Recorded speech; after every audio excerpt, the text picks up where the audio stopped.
especial para todas las personas. A very warm greeting to everyone who is connecting to this live conversation on breastfeeding during the COVID-19 pandemic.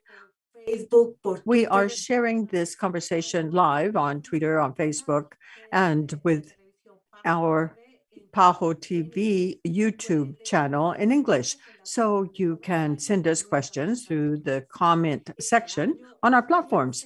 This year, we are celebrating the World Breastfeeding Week, and the idea is to protect breastfeeding and to see it as a shared responsibility. This is aligned with the Sustainable Development Goals and the 2030 Agenda. There are many positive impacts of breastfeeding. They have to do with the ecology, with the economy, with equality, and of course, with public health for the entire planet. Breastfeeding is a natural source of feeding that involves no cost for the family budget in comparison with artificial feeding, which contributes to increased poverty, according to the World Health Organization. And they recommend exclusive breastfeeding during the first 6 months. That is the optimal food for children. Later on, they receive complementary foods, but without interrupting breastfeeding. Breastfeeding can last 2 years or more, but exclusively children should be fed by their mothers for the first 6 months of life. And this provides them with adequate energy and also prevents hunger, malnutrition, and obesity. Breastfeeding also means food security and improved nutrition for children and later on for the adult years. Breastfeeding significantly improves health, development, and survival of infants, both boys and girls, including premature or the newborn that are born sick. Also, it improves the mother's health, both in the short and the long term, because the benefits last the entire lifetime.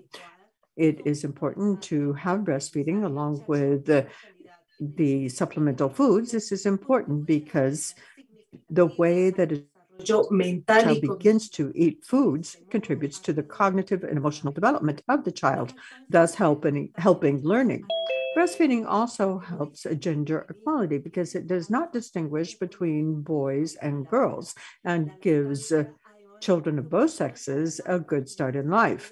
Also, breastfeeding provides the child with all the water he or she needs, and it also contributes to hygiene. Breastfeeding also protects infant nutrition, and it also prevents climate change. Here with us, we have Dr. Marina Ferreira, who is professor of postgraduate and nutrition studies at the University of Sao Paulo. She is an active member of the IBFAN. And Dr. Marina, I welcome you.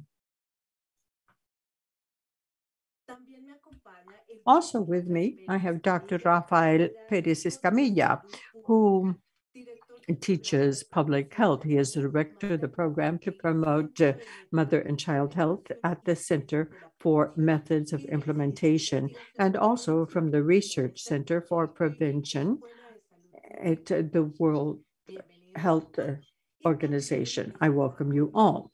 And also with us, we have Dr. Carmen Casanovas, who is a consultant of the Pan American Health Organization. She's an expert in the hospitals that are friendly to children. And I am from the Pan American Health Organization. My first question is for Dr. Perez Escamilla. So first, tell us, why are we celebrating World Breastfeeding Week? Thank you, Karen. Thank you very much for your question. It's a very important one. And the World Breastfeeding Week is an important week for the whole world. This week exists to commemorate en la Declaración de Innocenti de the 1900. Innocenti Declaration of 1990. It was a call for all society to invest much greater efforts in protecting, promoting, and supporting breastfeeding worldwide. WABA, which is the World Alliance for Breastfeeding Action, WABA, began in 1992 to organize a worldwide event in the first week of August. And the purpose is to promote the concept of protecting, promoting breastfeeding, and holding that that is everyone's responsibility, the responsibility of all society. Since 1992, every year, there has been this celebration and the whole range of activities. The impact of these activities has been to motivate decision makers, helping them encourage civil society in turn, and also to motivate international organizations, getting them to cooperate more in promoting and protecting breastfeeding. And these efforts have been valuable. Some years ago, the World Health Assembly issued a declaration saying that the World Breastfeeding Week is one of the most powerful ways of protecting, promoting, and supporting breastfeeding worldwide. So basically, this week is founded on 4 principles. One, it seeks to inform the general public on how important it is to support breastfeeding. The second item is to make this part of the public health agenda and anchor it as a key issue. The third pillar backing this week is to get decision makers commit to continue to contribute more so as to support breastfeeding. And the objective is to make certain that this commitment be reflected in actions on the battlefront. And that is where mothers should be receiving the support coming from all of society to help them defend their right to breastfeed for as long as the mother may choose, or following the recommendations of both UNICEF and the World Health Organization.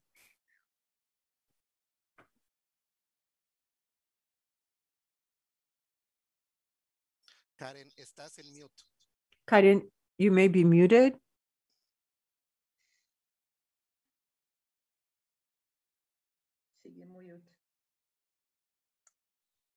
We can't hear you.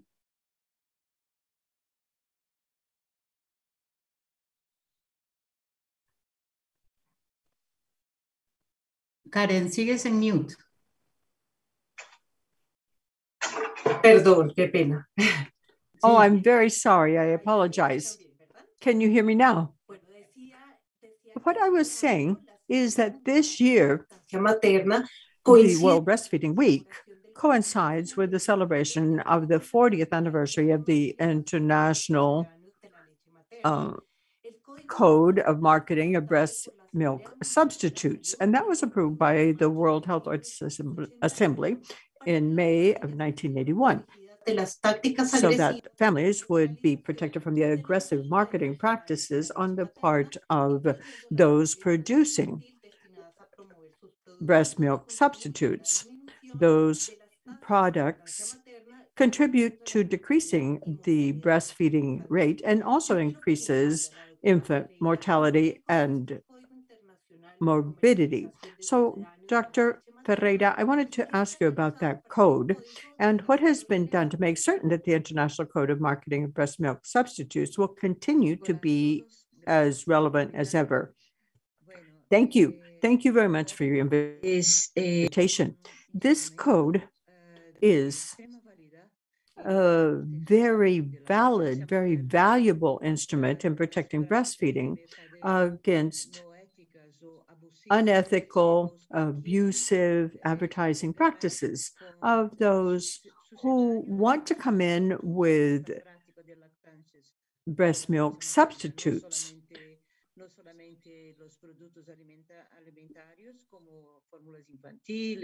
They look at infant formulas, other complementary products, but also they look at baby bottles and other elements that use abusive marketing practices. And that leads mothers to stop breastfeeding and replace it with commercial, unhealthy products. The code has given us a regulatory tool. It is a very unique regulatory tool for marketing, and it was supported by the WHO in 1981.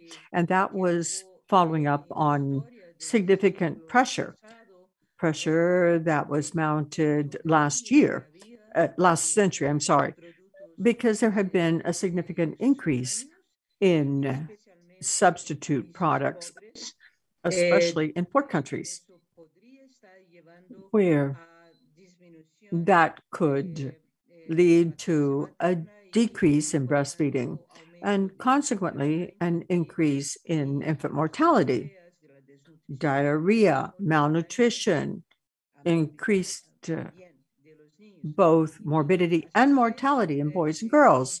So in 1981, it was approved as a way of regulating that marketing. That is a very important piece of information, Dr. Ferreira. I wanted to ask Dr. Casanovas, why is it so important to promote breastfeeding in keeping with the international code so as to galvanize and reinforce actions across the region to protect breastfeeding? What would you recommend to countries in terms of implementing that code? Well, first of all, good morning. Good morning, Karen, and a warm greeting to all of the people who are with us for today's program. A very important thing, as has already been said, is to understand that this code is an instrument to protect mothers, protect families from the misleading marketing of breast milk substitutes. Some people say that it's an effort to prohibit the use of substitutes. That is not the idea. The idea is to deal with misleading marketing. As Dr. Marina was saying, at a certain point, there had been promotion of the different products, and this was being done widely without acknowledging the problems that could create. So that produced a feeling in women, in families, that sometimes the milk substitute was actually better than the mother's milk. So the code says that cannot be done. And what it does is it looks at how products can be promoted, how they should be promoted, where they should be available, and how they should be used. An important thing to understand is that the code was approved in 1981, but in the World Health Assemblies, there has been information presented on how it's being implemented. And almost every other year, resolutions are passed by the World Health Organization, and they are related to that code. Those subsequent resolutions are so important that what is currently called the code includes not only the international code, but the subsequent resolutions approved by the World Health Assembly on things that are important. For example, one aspect included was called a follow-up formula. because when the code was approved, there was no monitoring formula. What the industry created was these follow-up formulas. And so WHO said that has to be regulated too. And also it's been said that those follow-up formulas are not necessarily, not only that they need to be regulated, but they are not necessary because they are either replacing breast milk or other healthy foods. Another resolution says that the powdered formula can have what is called intrinsic contamination. That means it doesn't matter how careful the industry is in its production, but it is contaminated. And that has to do with the adequate preparation of formulas if they're going to be used, and also the fact that the preparation and use should be immediate.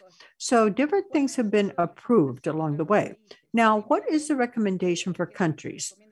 What is being recommended? First of all, there should be legislation, because if you have legislation, it is easier to be able to implement and enforce that regulation. And then second, what is being legislated needs to be revisited, because in our world, we have to adapt to the different changes made in terms of these breast milk substitutes. Now, in emergency situations when there's conflict, all of that means that governments have to improve or adjust to different situations that may have occurred in the place or in the world in general. Another thing that has been supported by both PAHO and WHO, UNICEF too, is monitoring the implementation of the code. And it's worth saying that, and countries may not have a law at this time, but the code is something that should be implemented in all countries, because countries are signatories of the World Health Organization. So even if there's not a law, they should implement these practices. And another important thing is that every health worker should put in place all of the measures in the code. And the recommendation is that governments monitor that and that they make certain that their health staff is applying the measures included in the code, and that we avoid the indiscriminate marketing of breast milk substitutes. All of that is tremendously important, Doctor, everything that you were telling us about this code. And also, I wanted to tell all of our viewers that we are sending out this conversation with the Twitter, with our PAHO TV YouTube channel in English. If you want to send us questions, you can do so through any of the platforms, Twitter, Facebook. And now, and taking advantage of what you were saying, Dr. Casanova, I wanted to ask you, and we know that hospitals that work, healthcare workers have an important role to play when they're implementing practices that would protect, promote, and support breastfeeding. So, Dr. Scamilla, how does the initiative, the Baby Friendly Hospital Initiative, support this? That is a tremendously important question, Karen, because as you said, one of the main strategies that is used by the industry of infant formulas is what we call capturing health workers, especially those who are working in close contact with women and their families during maternity services. The Baby Friendly Hospital Initiative was launched in 1991 by both WHO and UNICEF, and it includes 10 steps to successful breastfeeding.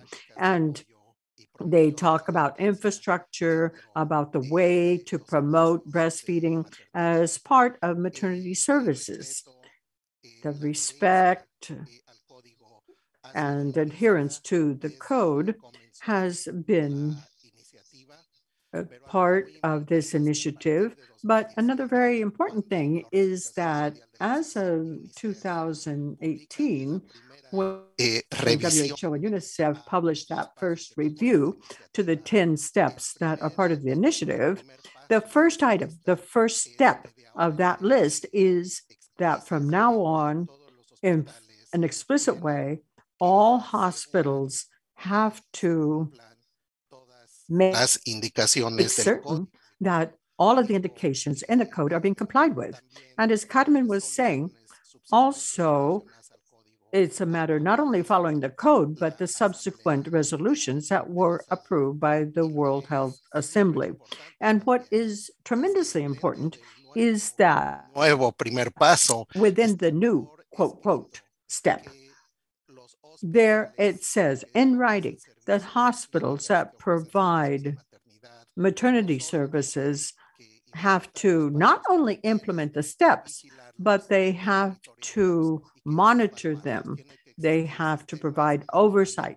There have to be systems in place to manage information in a timely way to make certain that all the steps are being complied with. So if we combine all of these messages, the new indications for implementation of the baby-friendly hospital initiative, it is clear that this initiative can play a tremendously important role, making certain that not only is this adopted in writing, saying that this part of the hospital has to respect the code, but also that there's oversight, that they provide training courses to all of the health personnel so they understand what conflicts of interest may exist and that the code does not allow them to have formula manufacturers to invite them to conferences, or the conferences to talk about breastfeeding cannot be sponsored by the industry, that the code precludes them from being an advertising agent, and also that they should not be distributing free samples to mothers in the pre, peri, or postnatal phases of their pregnancies. So this potential that exists all of this helps strengthen the implementation of the code, not only the implementation, but the oversight and the fact that there are consequences for those violating the code. All of that is important in seeing the role of the baby hospital initiative. So far, the potential has not taken full effect because of the tremendous lobbying capacity, the financial backing of the baby food industry. But it is important that everyone understand that this mechanism does exist and that you in maternity services, every time that you see a violation of the code, or if doctors are not upholding the principles in the code, you need to point that out. And if necessary, you should report that immediately. Thank you. Thank you, Dr. Perez Escamilla. That is a good suggestion for those that head these services. And also, I wanted to ask our guests, what is the role of the health worker in implementing the code? But not only the health staff, but who else should be involved in implementing this very important code? I think that what Rafael said is very important because within the initiative,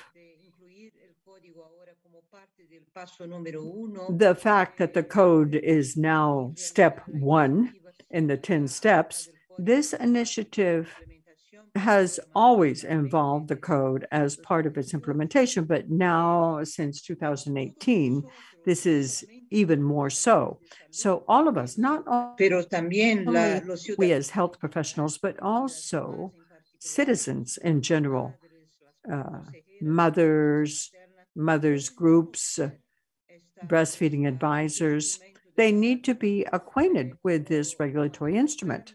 And as Codman was saying, this is not only a national law, this is a United Nations instrument, and it is updated every year or every other year through resolutions approved by the World Health Assembly. And in the case of one of the resolutions that I consider to be tremendously important, because it has to do with the initiative, that was a resolution in 1966, a long time ago, about donations and samples in maternity services, maternity facilities. There should be no free samples, no formula should be given out at that time, because it's a very special time when mothers begin to breastfeed. Day one, the mother is still in the hospital. So even the presence of an artificial milk, a person who is not well informed, a nurse, a pediatrician may not be well informed, but they may give out this free formula, the sample, and they may be dealing with very short-term expiration dates. So they give it to a poor mother. And that is bad because it gets breastfeeding off to a very poor start, or it can lead to an early weaning. So that is a resolution that was passed by WHA in 1966, and it's part of the International Code. And it makes it clear that donations should not be made in maternity services.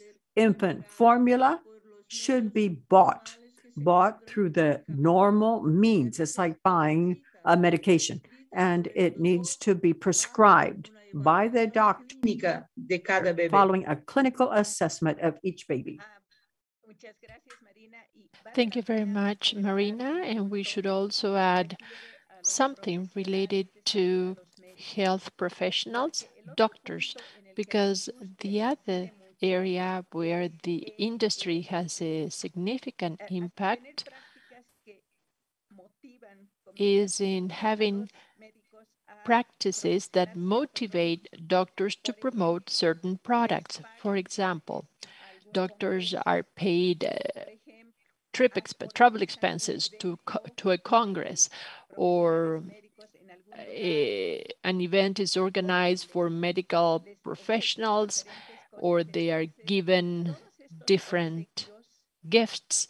And these gifts under the code and also under subsequent resolutions are not to be accepted. So one cannot have a conflict of interest by accepting a gift, which in a way forces that person to promote that product. So this is a highly important subject matter that has to do with doctors at this point in time. And at private institutions, this conflict is created through the nursing staff, because private institutions do not have that much of a control, and the representatives of the industry give nurses a sample, a medical sample, and the nurses promote that medical sample with the mothers, and the mother said, yes, this is what I should feed my baby once I leave the hospital. And unfortunately, in spite of the fact that the code is binding for everyone, the private practice within the hospitals is more difficult to control. And that's where the industry makes its way very fast. So it is important to recall that these gifts should not be accepted. Finally, another important comment is that sometimes some research is conducted that entails a conflict of interest. Let's say that I research the composition of breast milk, and this is sponsored in part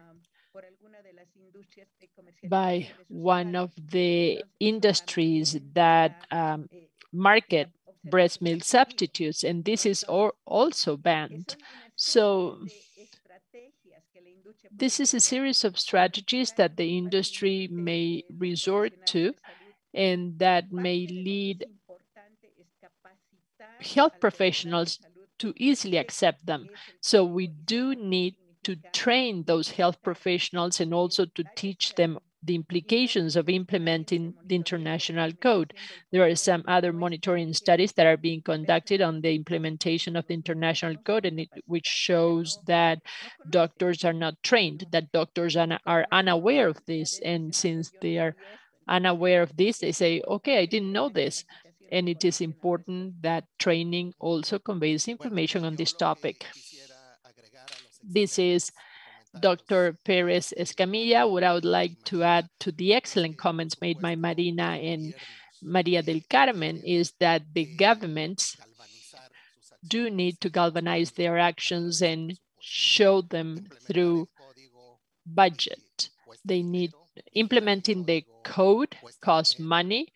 Its surveillance, its monitoring also costs money, as well as training professionals. So we can definitely have courses on ethics and courses on the code, but if we do not offer an alternative to put an end to violations of the code, it will be very difficult to have a properly functioning system. I am aware of several countries where the main reason why the industry was the one that ended up sponsoring training on breast milk programs is because the government did not contribute a penny to them. And it is part of our current situation. So the industry is also sponsoring courses on breast milk. Why? And it may seem that this is not a problem, but it is, because there is a terrible conflict of interest. Governments need to have organizations or bodies that have the ability not only to conduct surveillance, but also to accept complaints from citizens, and also agencies that have the ability to sanction parties with significant fines, and in some cases, they may account for criminal violations of the code. This is required, and also it is very important that from this moment onward, we can understand the difference between funding, how much it would be needed, and how we can implement it in the various countries, so that the governments may have an idea about how much this may cost, and they may also plan to allocate specific funds to this activity and also for the enforcement of the code. Finally, I think that the civil society should also be a very important actor to promote, to advocate for the code. And here we have IPFAN, that is the organization worldwide that includes nonprofit organizations, civil society organizations, to obtain greater transparency, to also halt inadequate practices, and also to identify violations to the code. In the case of Mexico, for example, the power consumers have was key, for example, to tax sugar-based drinks, and also to label food with warnings for those for the foodstuff that is processed, and also for sugar-based drinks. And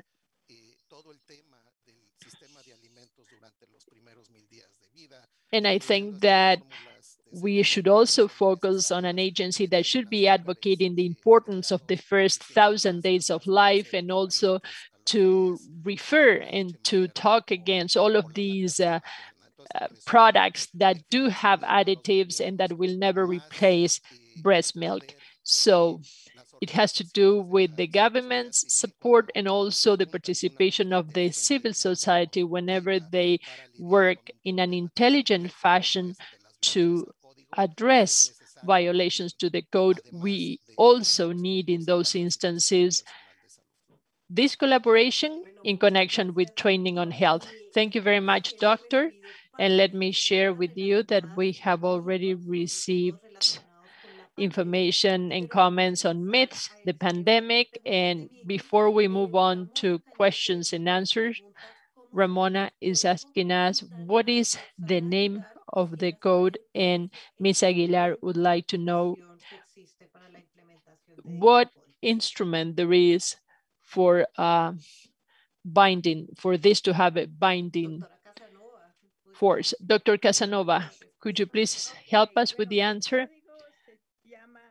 The code is the International Code of Marketing of Breast Milk Substitutes. It is a long name, but it means that it is an instrument that helps to regulate the marketing of breast milk substitutes. As Marina has mentioned, as well as Rafael, breast milk substitutes include several products, not only infant formula, but also the milk bottles, and also the soothers, and also the supplementary or complementary elements that are used to replace breast milk.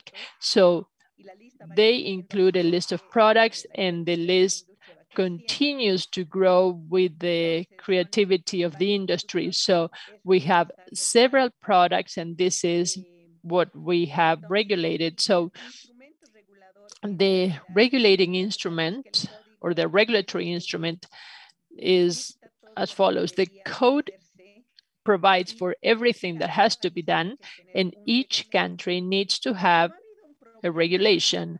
Since there was a problem in connection with the development of regulations and the implementation of the regulations, the World Health Organization, together with UNICEF and other agencies, including civil society and IPFAN, have worked on the net code.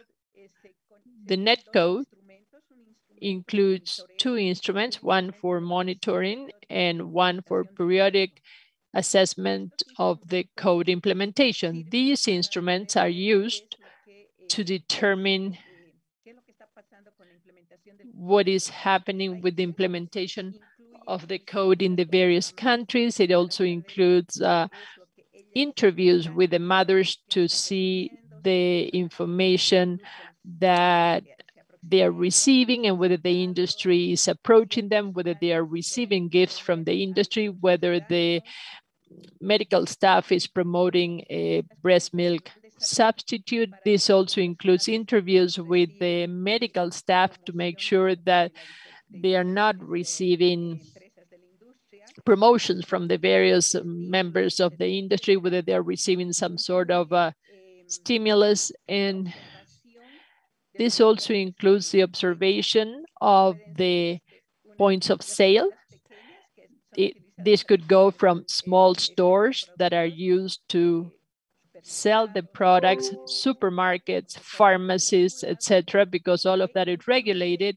And it also includes control of social media, because at this point in time, we have ads by the industry on Facebook, Twitter, the internet. And unfortunately, that goes beyond borders. A country may have a very rigorous law against it, but they are receiving, for example, ads from a neighboring country, and that is not controlled. The neighboring country may have no control over that.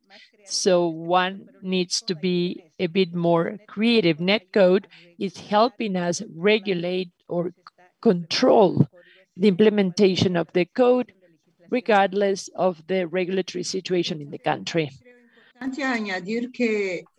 think it is important to add that the code of 1981 in Article 11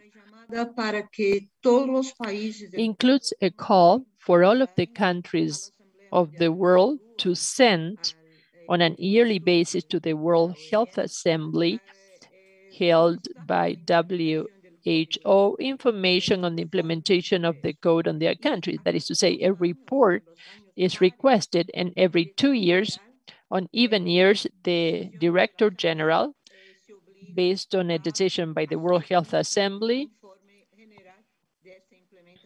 commits to developing a report, a general report on the implementation of the code in the world. This has led to this update that we heard already about the various means that the industry is using to advertise their products on social media, where influencers and bloggers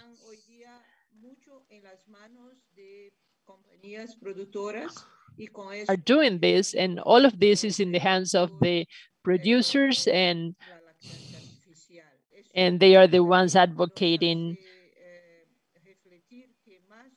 breast milk substitutes. So once again, beyond working on this, we do need to cooperate, as we see on NetCode and as we have heard from the United Nations, and also we have seen in national reports. Next year is an even year, and at the World Health Assembly, there will be a discussion on digital media and their interference with the code. This is very important, and it will be discussed to prepare for its implementation. And the civil society has a very important role to play, and also to get to know the various regulations for breast milk substitutes. Thank you very much. I have 2 questions. One is through our Pajo TV and YouTube channel. Saja is asking us, how can we increase the production of breast milk? And Luis Eduardo is asking us, how late should a baby be breastfed? I think that I can reply in writing through the chat, but WHO recommends breastfeeding for 2 years or more. There is no limit to it because cultures are different. Eastern cultures have an attitude in connection with breastfeeding, and we're talking about a 2-year recommendation or even more. And during the first 6 months,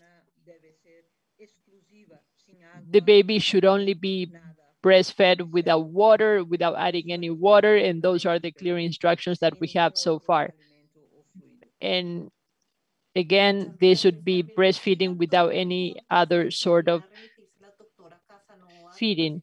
So these are questions for Dr. Casanova in connection with a breastfeeding mother that has COVID, whether she can continue breastfeeding, and whether a mother that has been vaccinated against COVID can transfer immunity against COVID through breast milk. Thank you very much for this question. Interest has increased in connection with breastfeeding and COVID-19. And what happened is that at the outset, there was a little bit of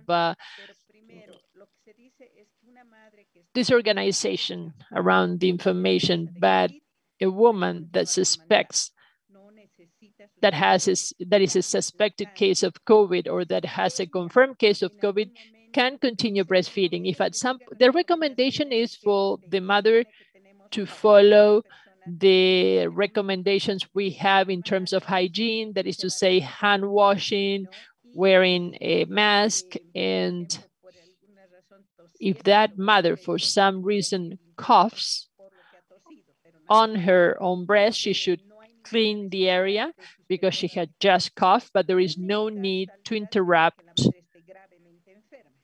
breastfeeding unless she's gravely ill. And that would be the caveat, that she is gravely ill. That would be the only condition, the only situation to determine that there is separation, because in this case, this mother would probably have to be treated in ICU. As to the vaccine, some trials have trials, and given the fact that all of the types of vaccine are being used, are showing that the breast milk that has the antibodies is beneficial to the baby, since the baby is receiving those antibodies, but we cannot tell you what degree of protection there is. So it would be interesting to see the follow-up being carried out by the various agencies, and the public is being informed of all of the news, but this is the current situation. I would like to add to that excellent response that even in the case that the mother is in the ICU, for example, there could be consideration of breastfeeding the baby through milk from a milk bank or through a donor. So before resorting to the formula, that would be the last option. And also to confirm that so far, and also after several trials and hundreds of mothers that are being followed up, there is no documentation that shows transmission of COVID-19 through breast milk. And I am saying this because one of the first reactions that the industry had was to donate large quantities of formula to the governments with the humanitarian goal of protecting women from COVID. But once again, we see the importance of implementing the code to situations that entail pandemics, humanitarian emergencies in the area of public health. We continue to receive messages through our social media. Hilga Cargares is saying excellent information to implement measures at different levels and also to raise awareness locally and at the level of the governments. And we also have a question, and that is, what is the relationship between the emotional factors and breastfeeding? I don't know if you have a comment about this. This is a topic about that is very, very interesting to me. It's very exciting for me. And we know that stress, chronic stress, is terrible in terms of the impact it has on the breast producing gland.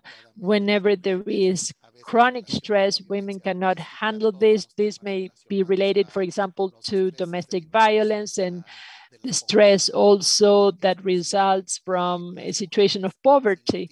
And women, without the support of someone who can teach her about breastfeeding or how to mitigate the stress, may have more difficulties to be successful in breastfeeding her babies.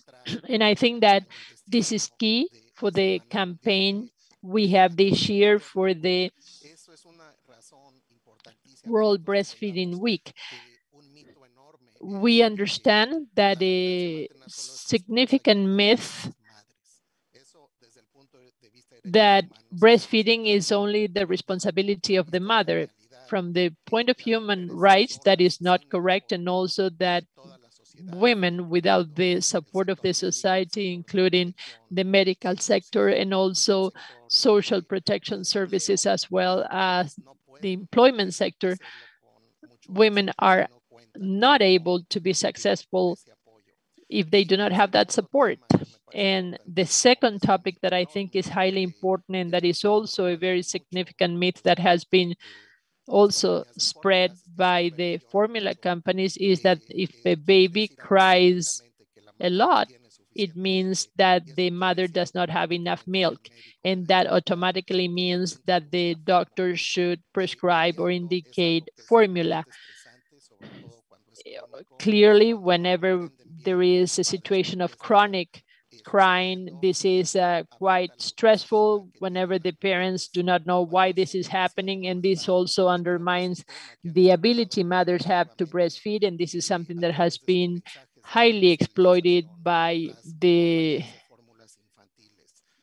breastfeeding, by the breast milk substitutes companies. And there is a high number of mothers who have stopped breastfeeding. Almost 70% of the women who introduced formula did it because they thought that they didn't have enough milk, and they based this on hearing the baby cry. So we see how this is the psycho-emotional aspect is highly used by the companies in this attempt to promote breast milk substitutes. We continue to receive questions, and I also invite everyone who is connected to continue to send questions. There are many doubts in connection with breastfeeding, and Carlos Manuel Miranda is asking us the following. Breast milk substitutes contribute to an increase in the body weight of the babies in a short period of time. What can this be attributed to?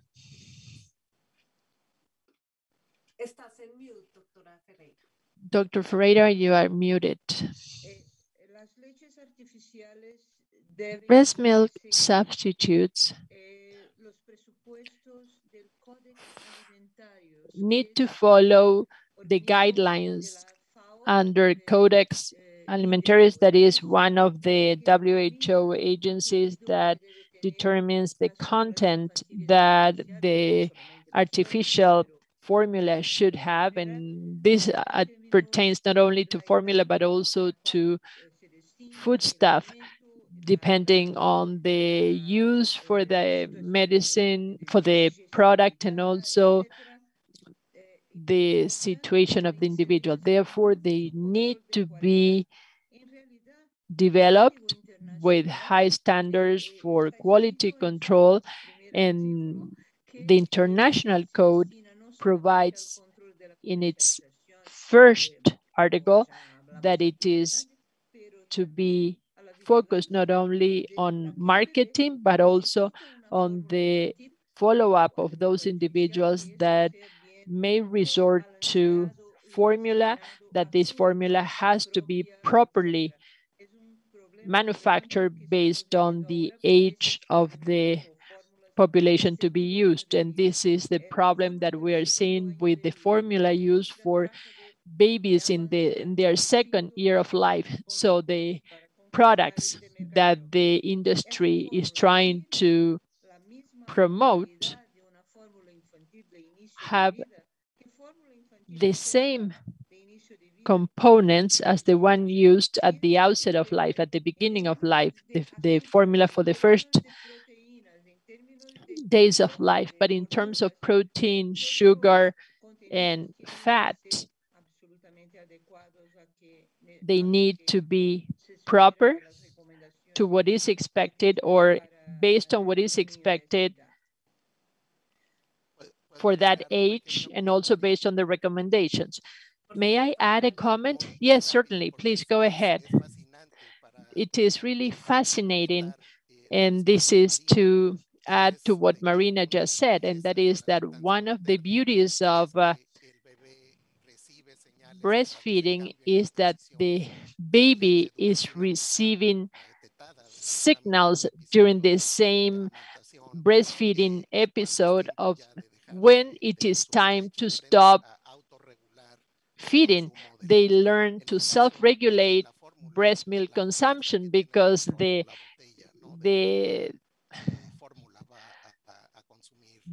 breast milk changes during the feeding session.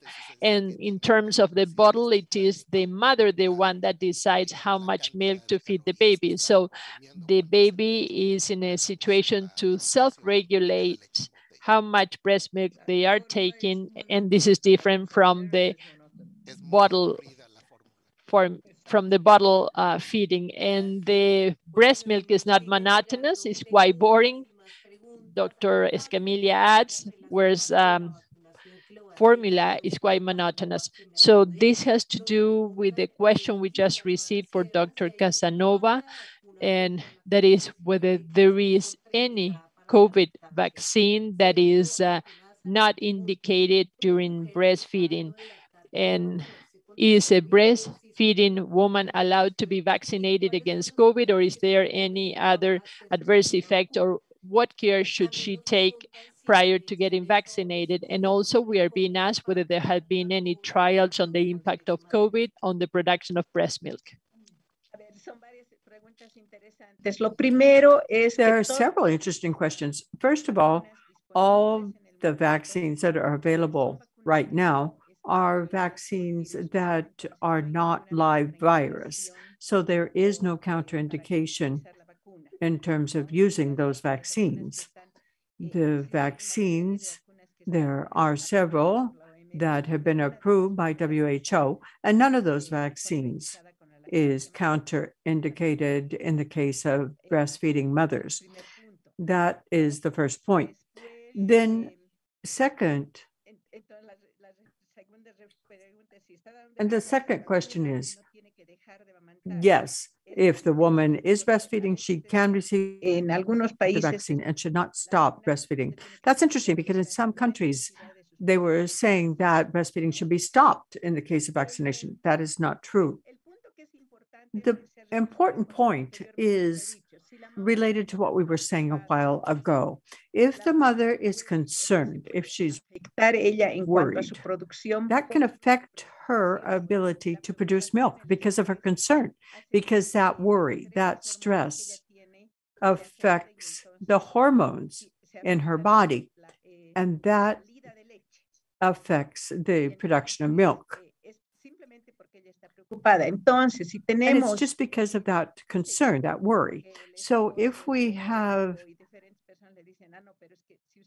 the physician saying, if the husband is saying, if you get vaccinated, you won't be able to continue to breastfeed, that's going to affect the woman and she will stop producing milk. And it wasn't because of the vaccination. It wasn't the vaccine, it was the environment. And that is why what Rafael was saying, what was being said by Marina is that mother needs support. There shouldn't be an interference with this natural process. There should be no problem unless the people surrounding the woman are creating this uncertainty. It's her fear.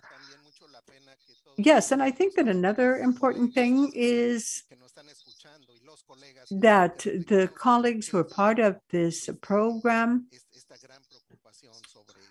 it's important that we think about why is there all this concern about COVID vaccination and breastfeeding.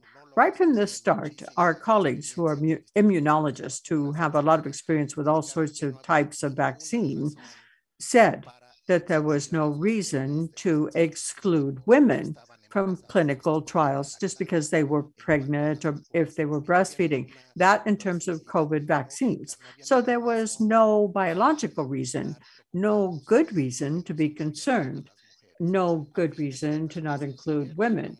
But pregnant women were not included, actually, and breastfeeding women were not included in any of the clinical trials. They were actually exclusion criteria. So what happens? The vaccine comes out and the governments begin to say, okay, they should not be applied in breastfeeding women. Why? We don't know what the risk is because they didn't include those women in the clinical trials. So it's basically gender discrimination. These are decisions made by white males in pharmaceutical companies about who gets included and who is left out of clinical trials. So going back to our topic and the fact that protection, that support to the lactating mother is everyone's responsibility. So hopefully we will never see this happen again where breastfeeding women are left out of a study. especially now in an emergency of this magnitude. There was no reason to exclude them right from the beginning. Of course, this needs to be monitored. There should be respect for the different phases to show not only that they do work, that the vaccines are safe, but it is a classical example of gender discrimination. And I think that it did have a big impact on breastfeeding during the pandemic. And hopefully there will not be an aftermath caused by this situation once the pandemic is brought under control worldwide. Well, I wanted to thank you all very much. I know that there are many questions that those who are listening to us would like to follow up on. And I would encourage all of you to send us messages over Twitter, Facebook, our TV channels. We will definitely reply to all of your questions.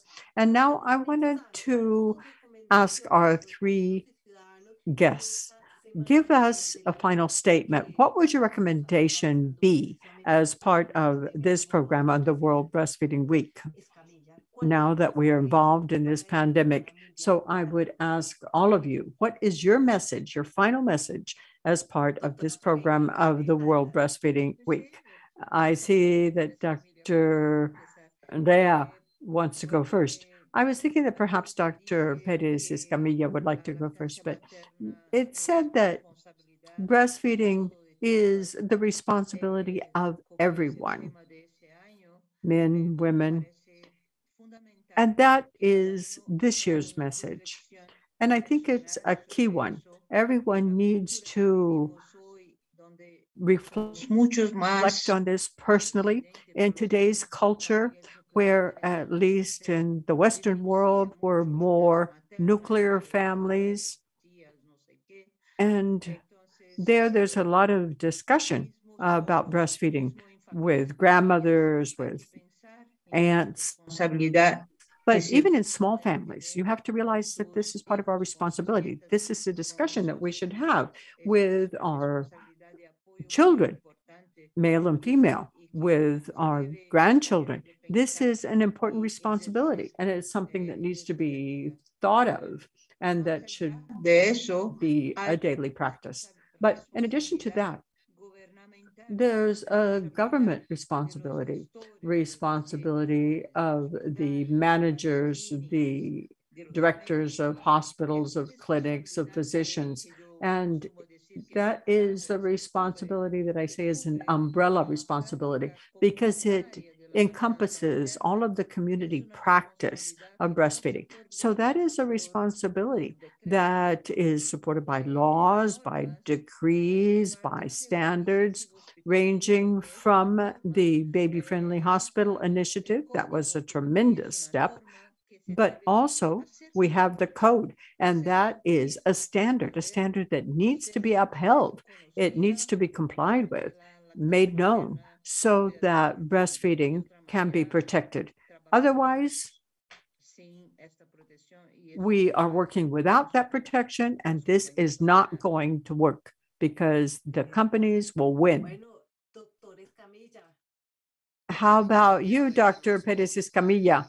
I wanted to leave you with a message and say that in my mind, breastfeeding is a treasure of humankind. It is an asset for all of humankind, and a lot of our future depends on it. Our future as a species, our future as a planet. And for breastfeeding to be able to improve on a large scale, it needs greater coordination of protection, promotion, and support activities. And fortunately, we do have programs and interventions that are evidence-based and that work.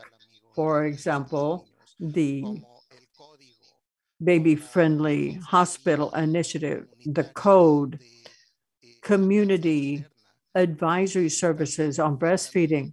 All of this is well codified, and it makes it clear what it is that we have to implement. So to move from intention and knowledge to practice, as Marina was saying, we all need to make certain that the governments will take on this responsibility and that political will be reflected in national budgets. If that does not happen, we are going to continue to try to roll this very large and heavy stone uphill, and we will not be able to overcome the obstacles. Thank you. And Dr. Casanova? That was a great summary provided by Marina and Rafael. And I think that the only thing we would need to reinforce is the fact that this is everyone's responsibility. It's interesting that each of us tries to put the responsibility on someone else's shoulders, but we have to realize that we're all responsible for this. We cannot do what we usually do, which is to think, okay, if my neighbor doesn't obey the law, why should I? If we all say, I'm going to obey the law, I'm going to support mothers, I'm going to support babies, all of that adds up. And that produces a whole group of people, of institutions that are supporting the implementation of different measures to protect breastfeeding. And I think that we mustn't forget that a population that is unprotected also needs support from legislation. And I'm referring to working women. We have a large number of women who work nowadays. Women represent a large proportion of the labor force. So we need support so that the working woman will have all of the benefits that non-working women have. So it has to be a thing where we see that not only is this woman working to earn an income for her household, but she also needs to protect her baby. So this is a sector that requires significant support in all countries. And I'm talking about both the public and the private sector, as well as the informal sector. That is right. We can all contribute to breastfeeding. This is a shared responsibility. So I want to thank our three guests, our three experts who were with us for today's live conversation. I also invite all of our audience to continue to send us our questions. You can do that over social media. And also, I extend an invitation. Please do stay in touch with us for our upcoming live conversations of the Pan American Health Organization. And that brings our program to an end. Thank you very much.